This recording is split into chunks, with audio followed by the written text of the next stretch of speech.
Hello, my viewers. Welcome to Lifestyle Tips with yours truly, Christine. For those that are joining me for the first time, I want to welcome you here. And for those that have been following my previous videos, I want to thank you for your continued viewing. And invite some friends as well. Now, as you may know or may not know, I share lifestyle tips from different reputable sources like magazines. And for today's topic, we're going to be talking about public speaking. All right, but before I go further on that point, I want to share the magazine. So this is the magazine where we're going to be sharing today's tips. You can go online and find out how you can get yourself a copy or even become a subscriber. All right, so going back to talking about today's topic, which is public speaking, I have a question for you, my viewers. Um, how comfortable are you with public speaking? Well, some people with some people it's second nature when it comes to public speaking. They enjoy it. They don't have to think about it.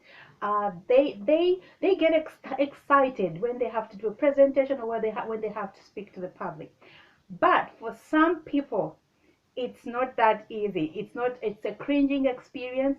Some people get anxious, panic attacks, butterflies, all sorts of feeling. And I've been one of those people, right? But what I can tell you for sure, and what's the one of the things that's been challenging to me as far as public speaking goes is that I'm that kind of person who wants to have eye contact with a person one on one. I enjoy that kind of interaction when I'm talking to somebody, having that one-on-one conversation and even eye contact. Now, when it comes to public speaking, my first experience, I had to do it out of passion because I had this event and I wanted to, I knew I wasn't really set for the challenge, and I thought I could get some help from some people or somebody that some uh, people that I thought were more fluent and more confident and more comfortable. And to my surprise, they weren't. They had the nerves for that challenge, so I had to take on the challenge. And once you do it the first time, guys, it gets better and it gets easier with time. So for you, for all my viewers out there, if public speaking gives you the you know, don't be. It start slowly, and the more you do it, the better you get. So I'm still working progress here. And so for today's tips, let's just find out on how we can overcome the fear of public speaking. I hope you're ready. I'm ready. Let's roll. Okay, so I'm gonna be reading into the today's topic um, into details before we get to the juicy part. That's what before we get to the points. So hang in there with me. Let's roll. All right. So the number one skill you need, as I quote, it's public speaking. And stay with us here. You are going to be awesome. Now, as we continue, public speaking may seem terrifying, but no highly placed woman has gotten where she is without doing it. It's particularly important for young women, many of whom don't speak up for fear of being tongue-tied or ignored, says Kim Cole, co-founder of the executive recruiting firm, The Sales Zone. Yet again, the majority of people surveyed by Harvard University researchers say that they would rather endure electrical shock than give a 5-minute speech. Talking in front of a group should not be akin to torture. Here are 6 painless ways to nail your next presentation.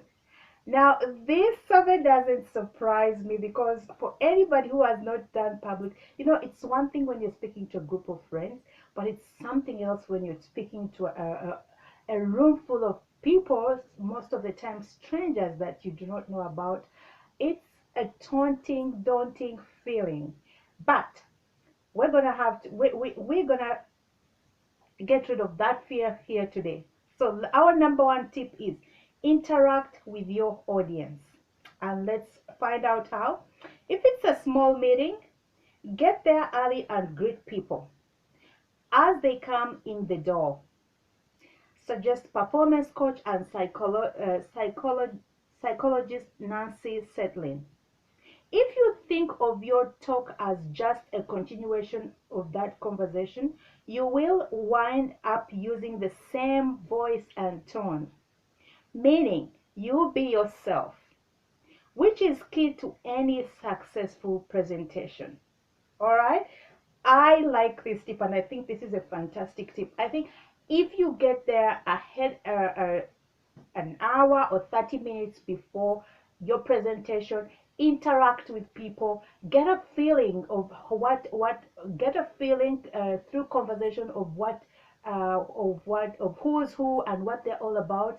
And I think once you get that interaction and get to that stage where you think you know them a little bit better, that's gonna make the presentation easier. I think so, right? Okay, so number two, memorize your start.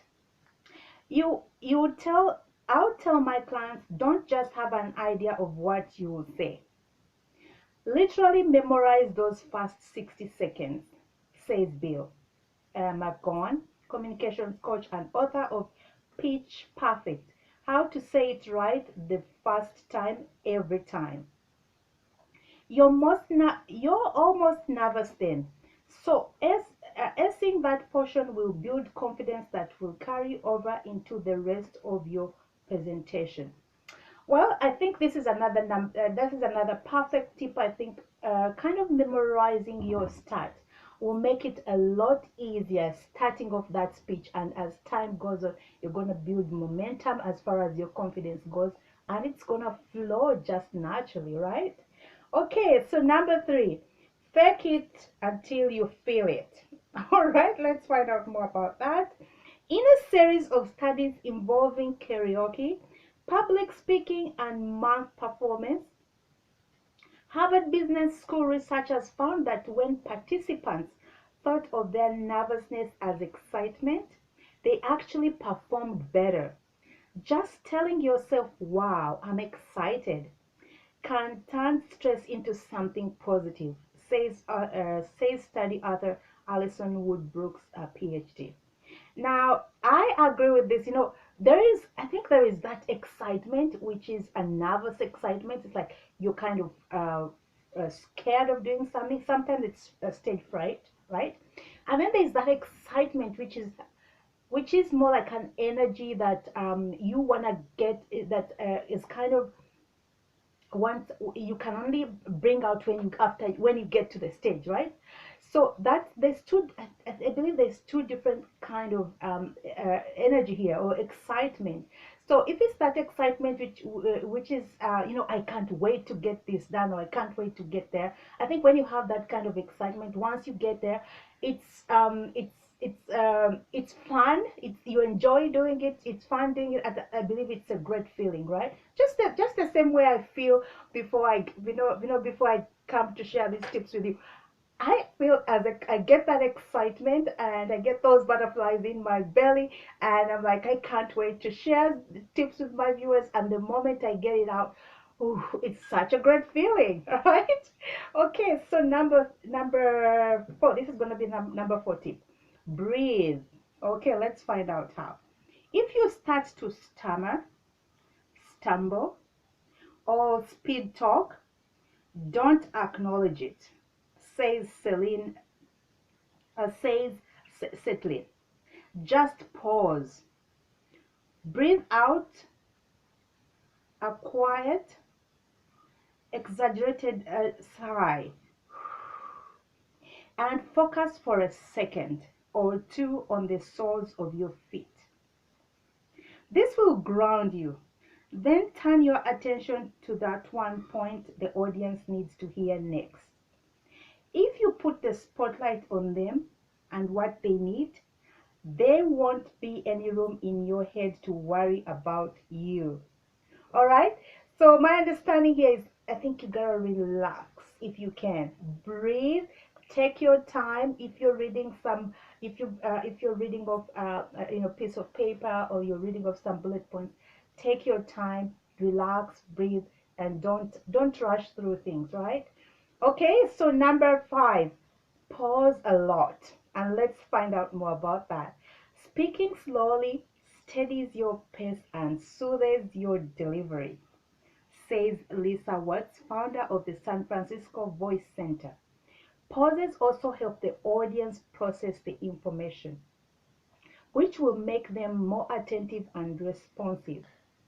Those little stops exude authority and confidence, even when you're not actually feeling it at the moment. I like this tip, and I think this is a tip I have to apply. I think taking a pause and, thinking through what you're saying, and taking time to get a better understanding, or to even make a point, right? I believe is the wonderful is a good idea, right? Lastly, forget perfection. I like this one. Some of my clients, women in particular, tend to focus on giving the perfect speech or presentation, says Matt Abraham, founder of and public speaking coach for Bold Echo, a Silicon Valley communication firm. The reality is, there is one right way to give a speech. Give up on being perfect, and try to do well. Remember, your audience is there to learn and not to see a flawless performance. All right, so I like this, and I think sometimes ladies, we tend to be so hard on ourselves. You wanna do things perfectly well, and sometimes we don't leave room for you don't want to leave room for error. But the more you try to, my understanding here is that the more you try to be so perfect, sometimes you put too much pressure, and that pressure comes through, and sometimes that pressure may become an obstruction, right? So it doesn't have to be perfect. I believe all you have to do is recognize the mistakes, or the errors that have been made, and then do better the next time around. All right. So that's been great. I've enjoyed these tips, and I think these tips are useful. I'm taking these tips at heart, because if anybody needs them, that's me. Anyways, I hope you find them valuable. I hope you enjoy doing this. You've enjoyed listening in. It's been a pleasure as always. As always, I've been your host, Christine. Until our next video, please do not forget to subscribe. Don't forget to comment. If you want to add any more points that relate to today's topic, I would appreciate that. But most important, share with somebody out there that you think might find these points valuable, right? Now you can find me. You can follow me on Google Plus, and or also on Twitter if you want to catch up with my videos, or you can subscribe. All right. Until our next video. Cheers for now.